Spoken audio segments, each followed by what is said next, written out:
Hello church, here we are in Jeremiah chapter 20 and chapter 35 and 36. In chapter 20, I want to jump straight into something that I feel like the Lord wants me to remind you of today. Jeremiah prays from a place of being very discouraged. They're actually quite dark prayers. In verse 7, he prays about the way he words his prayer. It's like he feels like the Lord has deceived him. He is really, really discouraged.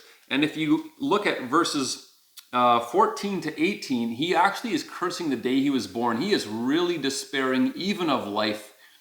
And this reminds me of what Paul talks about in 2 Corinthians chapter 1. He also talks about the hardships that they had to endure were so heavy on them that they also despaired even of life. They were far beyond their ability to endure it. But then when Paul writes that, he continues it onto a place, but this happened so that we might rely on God, who delivers and rescues. And actually, Jeremiah does exactly the same thing. It just is in a different order.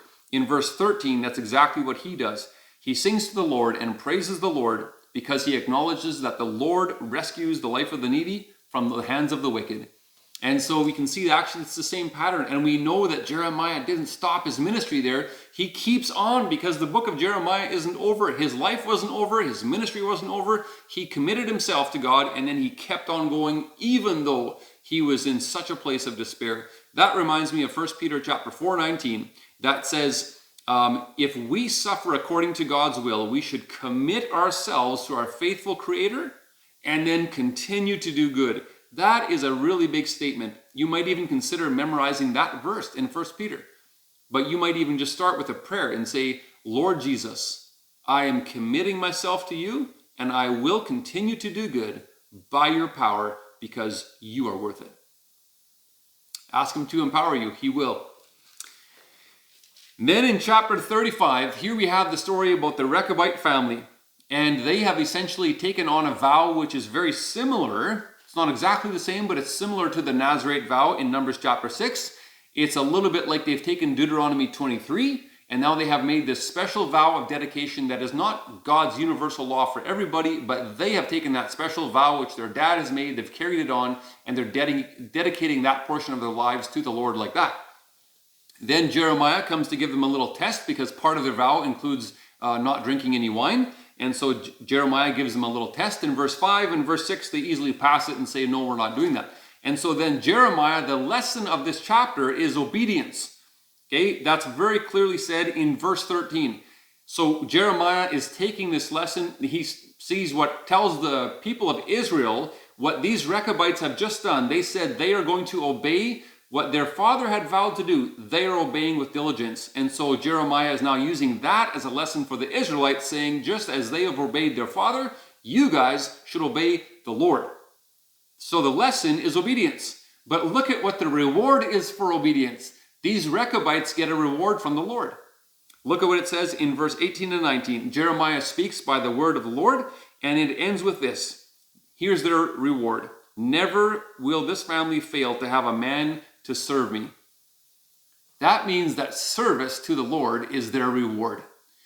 Church, if you and I don't see service to the Lord as a reward, it's going to completely change our lives. But if we do see it as a reward, it's going to unlock all kinds of opportunities and anticipation for service to him. It reminds me of Numbers chapter 18. Aaron got the service of the priesthood as a gift.